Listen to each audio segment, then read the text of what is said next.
A little story is supported by a lot of untold backstory. What they get is more than what they see. Karen Lord. You're listening to Writing Roots, brought to you by Aspen House Publishing. Welcome to Writing Roots. I'm Lee Hole. And I'm Lee Esses. Today's topic is probably the type of exposition that you will see the most in stories, especially stories by newer authors. Well, how are you supposed to know that my character had a sad and tragic backstory if I don't tell you that? I'll give you a prologue with all of their backstory. How about that? No, just no. So we will be talking about how to show your character's backstory, their history, without actually telling the reader everything in one really long dump. Because, especially in the beginning, we don't care enough to care about their backstory. It's very easy to think that your reader will care about your character if they know the backstory, but that's more often than not the reverse of what happens. The more mystery around the character's backstory, the more interesting the character is. We'll talk about that in a moment, but if you just listen to our personality and descriptions episode, which was our last one we aired, a lot of that is fueled by a lot of what we're talking about today. So whatever personality aspects you've chosen for your character are often a reflection of their backstory. The key thing to remember with backstory is that you need to know it. Your readers don't necessarily. If your character learned how to fight with this particular troop in the military, and then went off and is saving the world in other ways now, great. Know the troop, know their names, know their personality types. If it doesn't come into play in this story, don't mention it. We don't need to know who the teacher was unless the teacher's going to show up at some point. The other thing is that lean writing is almost always consumed faster and enjoyed more than writing with a bunch of extra details that aren't necessarily relevant to the story, that don't mean anything to your readers yet. Because that's what matters, if it means something to your reader. That leads to a double layer kind of backstory. There is what you, the author, knows, and what you put on the page. This level of depth lets your reader know that this character is a fully fleshed out human being without having to prove it to your reader. Something to keep in mind is the inconsistencies with the character can either be accidental, which is bad. If you don't know your character's backstory and you aren't familiar with the character, or they can be intentional. The intentional inconsistencies you can use to give clues to backstory. You can use to introduce important history. Why maybe this time they're being inconsistent with what they would normally choose. Because this reminds them of this horrible situation that they had and they wanted to make a different choice, so now they're making a different choice. A huge thing to remember about backstory is that every single person on the planet has a backstory. Most of it's really, really, really, really boring. We don't want to read about it. If it's interesting enough to merit its own chapter, its own book, then put that book over there. We'll read Magician's Nephew after the last battle. How do you determine what is seen by the reader and what goes unseen? A lot of what's seen by the reader pops up in the personality. That's what we talked about last episode. The unseen may or may not show up. That's something for you to know. So a lot of these personality types are a reflection of an unseen backstory. The unseen backstory can be trauma, and that gets seen as opinions about certain things.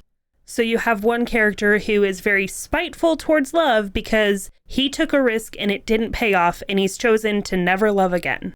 So he has this unseen trauma. We don't see it on the page. It may be hinted at. What we do see is his opinion that helps fill in those gaps that's like, okay, nobody just stops believing in love unless something bad happened to them. Another unseen aspect of a personality would be their fears. It's very rare that a character will talk about their own fears because that's a vulnerability. How it does come across, how it becomes seen to your audience, is seemingly weird choices that the character makes. So you may have one character that decides she's gonna walk the whole way because it's safer than taking a plane. Which anybody else will look at that and go, not only is it less safe, it's also way longer to walk a distance that you could take in a plane ride. It's a very odd choice for a character to make, that even if she's not sweating in fear at that moment, it's a reflection of a deeper fear. There is a backstory there.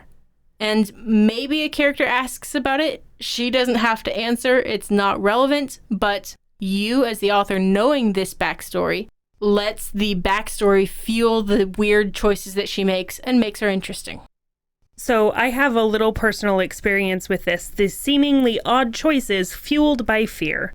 When I was a child, I was terrified of lightning. Absolutely terrified. So my fear led me to make the weird choice of curling up in a ball in the floorboard of a Geo Metro. I don't care if I was 8 years old, that was a very small space to try to fit in.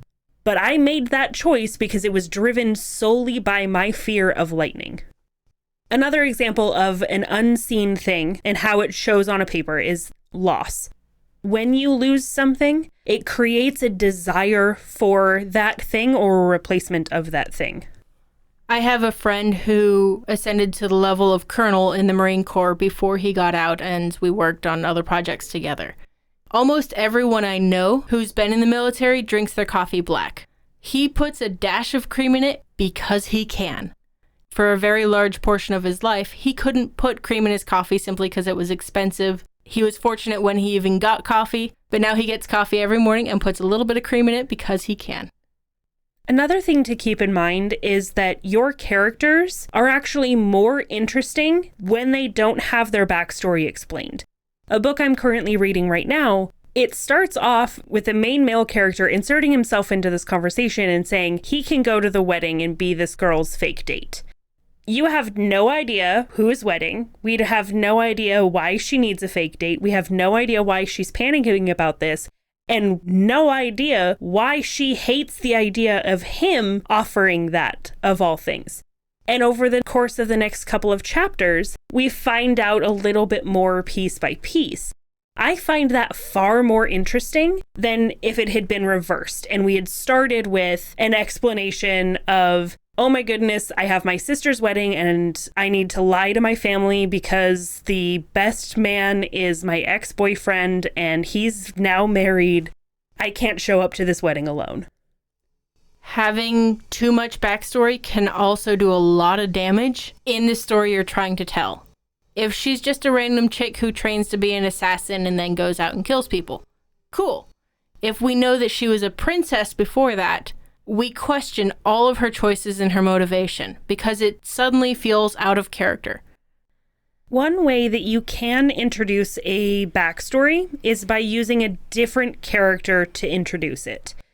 This is usually going to happen if that character whose backstory is important is too guarded.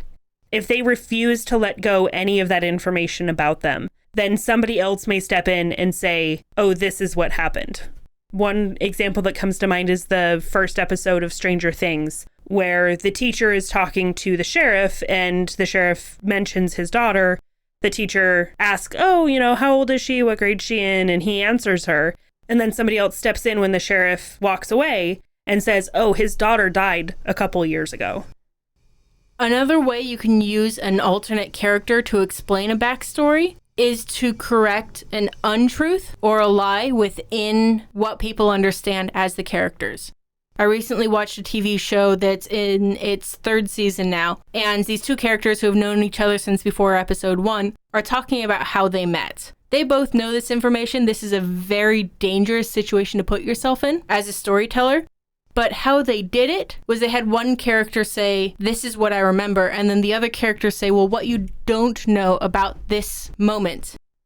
To kind of go along with that, you can also use rumors to explain backstory. These will inevitably be biased. They will probably be wrong in some way, but they can hint at the truths of their backstory. So you have a character who is never married, and the rumor is that she is cruel and unkind. When that truth is revealed to not only your characters, but to your reader, should be a significant moment, especially on that inner plot arc that you're going through where the character is making their own transformation. When we learn that this character who's normally rough and tumble with everybody is really soft toward this one random dude because that random dude reminds him of his brother who died several years back. Okay, this is a significant moment in our understanding of that character. Those moments are a gesture of trust. It can't just be a character dialoguing out their history for funsies. Because of this, having the backstory anywhere in Act 1 can make it seem like we're doing a bait and switch for the readers. We want to know who the character is before we learn the deeper details about it. Because if you're too early, we don't care. One of the most common ways to reveal backstory is through dialogue, which we will be talking about next episode after our bonus episode. This Saturday, we will be talking about when it is okay to info dump, because yes, there are times when it is okay. But first, get to know your character. Meet your character, understand not only what their personality is like, but why it's like that. What are the unseen things that have happened to the character that fuel the decisions they make in the now? Spend a little time, maybe as a writing exercise, look through and interview your character. Ask them a question and then just figure out how they would respond. The better you know the character, the less you feel you have to describe their backstory. So do that on a separate page, and when you do, write selfishly. If you have a question or comment for our hosts or a topic you'd like us to cover, send us an email at writingroots@aspenhousepublishing.com or find us on Facebook by searching for Aspen House Publishing.